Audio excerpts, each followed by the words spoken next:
Mark. So what have you been up to for 20 years?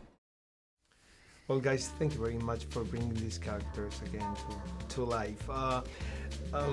Why do you think this story, being such a Scottish, could relate to everyone? Like from in Mexico, for example, you have a huge legion of followers, you know, and everyone it's expecting the sequel. Mm-hmm.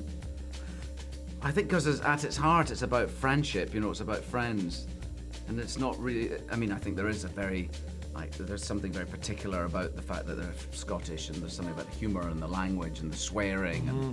But at its heart, it's about our relationships with our mates and how they change over the years and stuff. So that's universal. I think that doesn't really just belong to Scotland.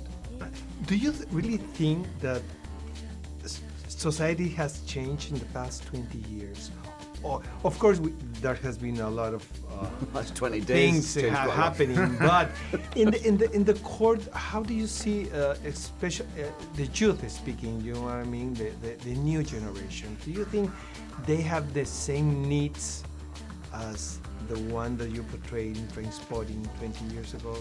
Or they are different and communicate different? I tend to think we put a lot on. We tend to think that huge changes happen in people in very short periods of time, and I don't really personally believe that that's true. I think certain situations change, and the internet is a big difference between the last movie and this movie.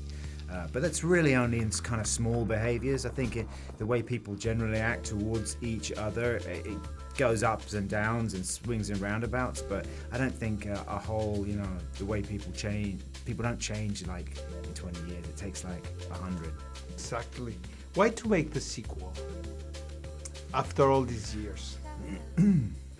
I know it's a question that everybody has been asking you, you know, all over, when it's going to be a Trainspotting 2, but for you personally, what makes you decide? For me, there's no point in doing a sequel unless it's 20 years later.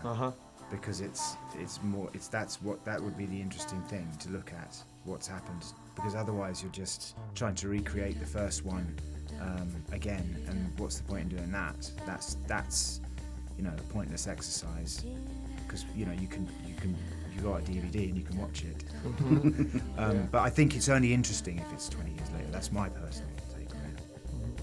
What was the feeling when you went to the first day of shooting of the sequel and you put the clothes and you portrayed the same character of Trainspotting? Well, the clothes happens earlier.